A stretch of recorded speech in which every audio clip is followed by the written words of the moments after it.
여러분 안녕하십니까. 조철 박사의 통통통 시간이 왔습니다.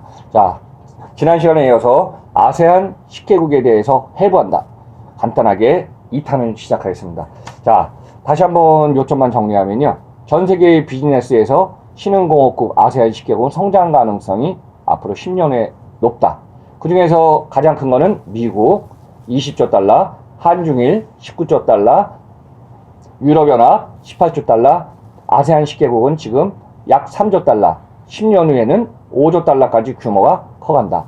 아세안 10개국은 상호 간에 교류하면서 협정하면서 투자, 무역, 관련된 모든 것을 갖다 같이 공유하는 협력 공동체로 2015년에 정식으로 발족했습니다. 그래서 향후에 여행도 리조트도 비즈니스도 아세안 10개국에 있는 많은 국가들은 지금 활발하게 지금 SOC 사업도 늘리고 활동하고 있습니다. 대표적으로 최근에 뭐 여행 많이 가는 지역으로 우리나라도 여러분들 보시면요. 과거에는 어디였죠? 주로 의존했던 게 뭐 좀 이제 일본을 가다 일본 줄고, 그 다음에 유럽 가면, 미국하고 유럽은 너무 거리가 멀으니까 이거는 한 일주일에서 10일 정도 장기 체류를 생각하면서 여행 갔지만은 동남아시아 시장 같은 경우는 보통 3박 5일, 4박 6일, 길게는 5박 7일까지 갔다 올 수 있는 여행지를 돼갖고 이 시장은 좀 향후에 좀 매력적인 시장으로 계속 좀 커가고 있습니다. 자, 이번 시간에는요, 아시아 시장 중에, 아세안 중에 소득 순위가 가장 높은 나라 싱가포르에 대해서 한번 좀 정리하겠습니다. 자, 싱가포르 같은 경우는요, 동남아시아에 있는 섬입니다. 그래서 이제 1819년에 영국령으로 됐다가요, 1959년에 자치령을 하면서 완전히 1960년대 돼갖고 분리된 독립국가가 되고 있습니다. 그래서 싱가포르 자체는 여러분들 지도 보시면 이게 말레이시아 이 끝에 있는 하나의 섬이지 않습니까? 뭐 규모, 면적도 작고 하다 보니까요, 싱가포르 같은 경우 이 작은 면적에서, 물론 이제 아세안 국가들은 다양한 언어를 사용하는 국가들이 많습니다. 대표적으로 싱가포르 보면요, 말레이시아어, 또 이제 아세안 쪽도 중국어를 사용하는 국가가 예로 많이 있더라고요.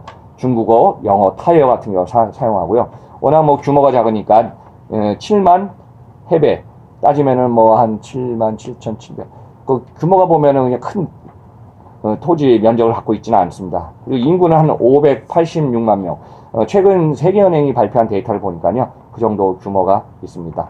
그리고 GDP 같은 경우는 인구도 600만이 안 되고 땅도 면적도 적은데 소득 수준이 높다 보니까요, GDP는 3,239억 달러를 갖고 있고 전 세계, 와, 그렇게 규모가 작은 나라 전 세계 37위 정도에 위치를 하고 있습니다. 그래서 1인당 GDP 약 6만 달러의 아세안의 가장 선진국형을 달리고 있는 나라입니다. 뭐 이제 화폐는 싱가포르 화폐를 쓰고 있고요. 그 다양한 비즈니스 중에 싱가포르는 여러분들 이제 금융이나 제조 이쪽에 비즈니스 역할이 많습니다. 그래서 대표적으로 제조업과 금융, 투자 이쪽이 한 50% 이상의 규모를 좀 차지하고 있습니다. 그리고 과거에 아세안 뭐 전 세계 시장에서 보면은 금융 시장이 움직이는 큰 거점이 있었습니다. 첫째, 제가 항상 그 전에 증권거래소 얘기를 때 어디죠? 미국, 뉴욕, 영국의 런던, 일본의 도쿄.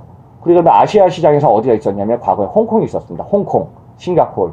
근데 이제 홍콩 같은 경우는 1997년에 과거에 이제 어디에 영국하고 중국하고 아편 전쟁에서 중국이 져갖고 150년 동안 일단은 영국령이 됐다가 1997년으로 제가 알기로는 중국에 반환시켰습니다. 그리고 나서 이제 홍콩은 경제 특수국, 홍콩 마카오는 경제 특수국으로 만들어서 자체적으로 이제 관리하게 돼 있었는데, 최근에 자꾸 이제 뭐 어떤 규제를 갖다가 강화하고 하다 보니까 홍콩 자체는 어땠죠? 우리는 저희 상황이 아니다 그러면서 계속 지금 데모스트레이션도 많이 발생한 게 지금 홍콩이 아니라 싶었다. 그래서 과거에는 금융뿐만 아니라 동남아시아의 어떤 물동량이 움직이는 허브를 갖다가 홍콩을 많이 뒀어요.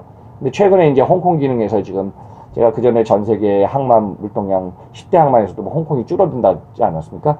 그래서 이제 그걸 보더라도 홍콩보다는 싱가포르 쪽으로 계속 지금 투자, 금융 쪽의 비즈니스에 쪽이 많이 지금 전환되고 있습니다. 그래서 이 시장 중에 싱가포르 같은 경우는 그 유명한 지난번에 어디에요? 저기 전 세계 이제 미국하고 북한하고 어떤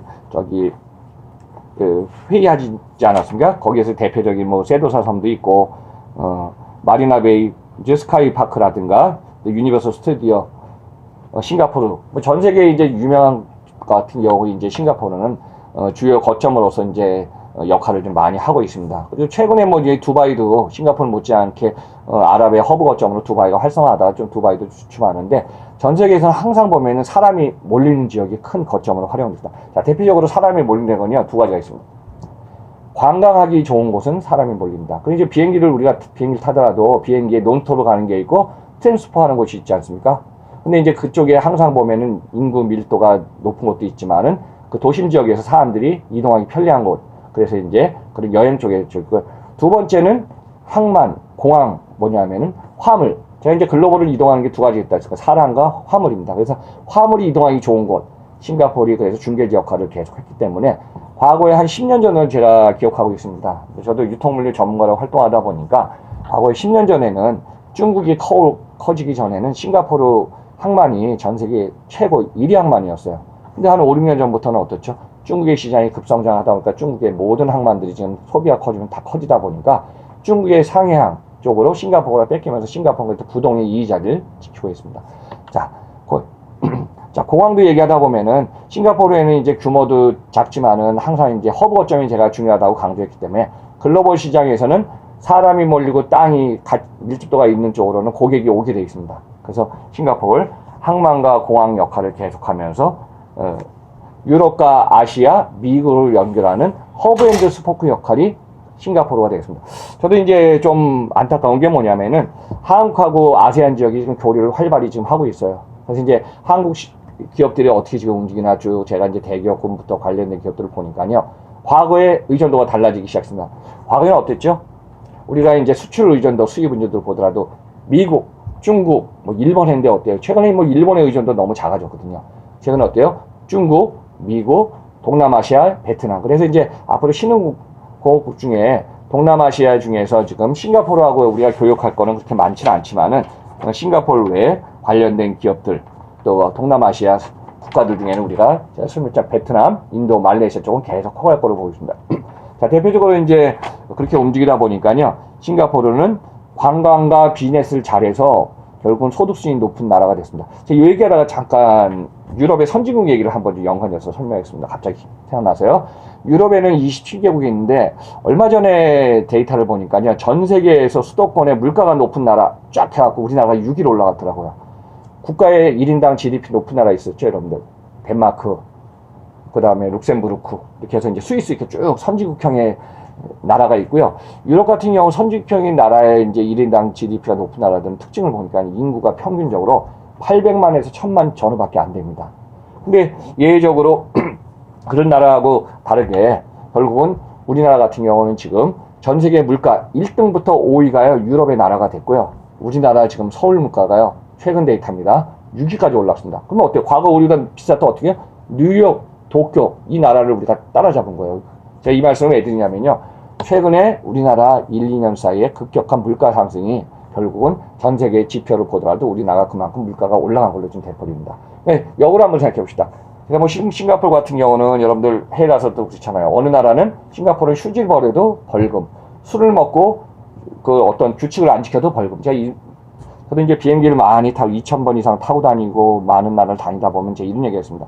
여러분들이 해외 나갈 때요. 우리나라 예를 들어 김포나 인천공항 있잖아요. 거기서 우리가 이제 입국심사, 이미그레이션을 딱 통과하고 들어가잖아요. 그 순간부터 우리나라가 아닌데, 일단은. 그 안에 들어가면은, 거는 우리나라를 벗어난 게 돼요.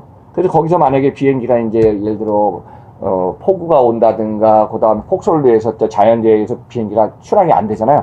그럴 때 어떻게 되냐면, 다시 짐을 갖고 나오면 어때요?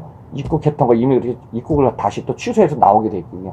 그래서 이제 그만큼 전 세계에는 지금 비즈니스 교류도 활성화되고 관광도 활성화돼야 되는데, 제가 이 말씀을 왜 드리냐면, 최근에 우리나라 관광 산업이 멈추기 시작했어요. 좀 안타까운 현실입니다. 그래서 이제 관광을 활성화하려면은 어느 정도 물가라든가 생활력이 안정이 되는데, 좋은 쪽이 될지 나쁜 쪽이 될지 전 세계 물가 지수가 서울이 6위까지 올라왔다는 거는 해외 관광객이 자주 오다가 우리나라에 와서 점심 먹고 교통기관, 물론 이제 교통기관 이용하다 보면 우리나라 이제 정부 지원금을 해서 환승 제도가 잘 돼 있기 때문에 그만큼 우리나라는 좀 좋은 것도 있어요.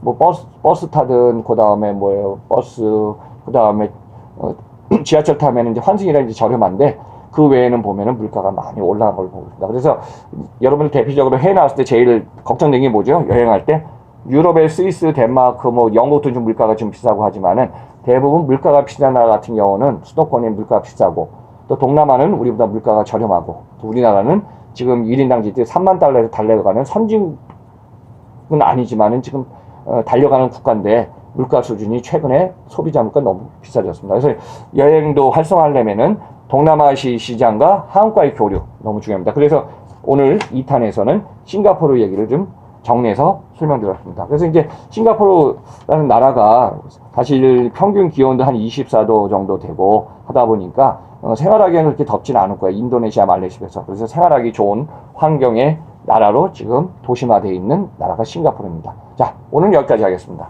그런데 마지막까지 들어주셔서 감사드리고요. 마지막에 구독과 좋아요 쿡쿡 눌러주시면 감사하겠습니다. 자, 그러면 다음 시간에 뵙겠습니다.